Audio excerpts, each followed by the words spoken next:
You might begin to see, for example, a rogue object from somewhere else, from intergalactic space. One of the most extreme possibilities we can think of would involve an object that we call a neutron star.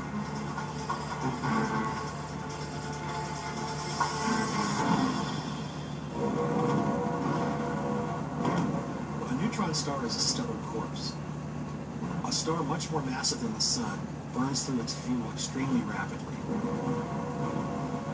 And at the end of its life, when it runs out of fuel, the entire core of the star simply collapses.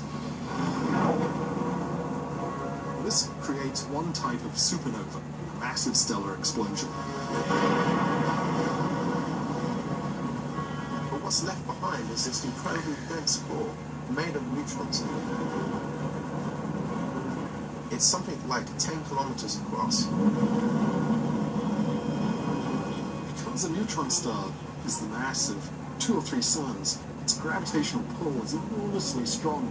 That means that as objects get closer to it, they're subject to enormously powerful forces that can tear them apart. The other really scary thing about a neutron star is that when it collapses on itself, it can shoot itself off into space at a very high velocity.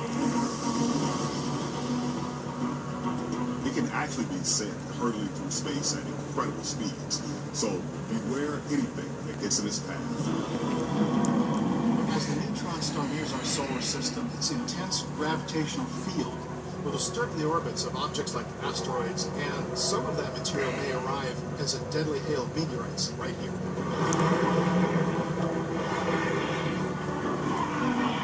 What will happen next? The first thing that the scientists would do is to try to model potential scenarios for the path of this thing into our solar system. If we determine that a neutron star was really headed in our direction, that's very bad news. You can't blow it up, you can't change its direction, you can get out of its way, or you can suffer the horrendous consequences of being destroyed by a neutron star.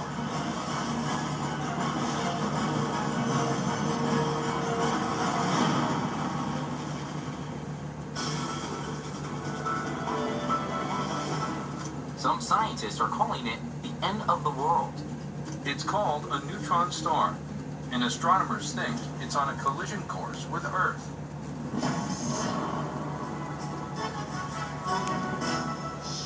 If you're just joining us, we're talking with the University of Oklahoma astrophysicist Lawrence Kellogg. Dr. Kellogg, this whole scenario sounds like something out of a movie. Yes, I suppose it does, but I assure you it's real.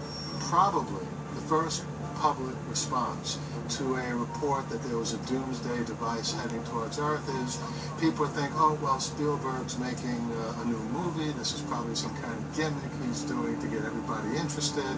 Where does this neutron star come from? Some 60,000 years ago, a star at the edge of our galaxy collapsed in a huge explosion. We call it a supernova. Now, the violence of this event catapulted dead remnants on a journey of thousands of years. Along its way, it is causing cataclysmic damage to anything it encounters. One of the problems with our current age, which can be a good thing depending upon what the issue is or a bad thing, is that people are very cynical. We don't particularly believe what we see and hear. And you can imagine you have various people, various scientists get on the talk shows and say, no, this is really happening. Do you mean the same thing could happen to us? Yes, I believe it will. And just about every astronomer in the world believes it too. We've all read the same data. So within a week or two, people will believe it. But the real question is, what will they do about it? And when would this happen? By our best calculations, 75 years. 75 years. The Earth will be destroyed. This is the end of Earth.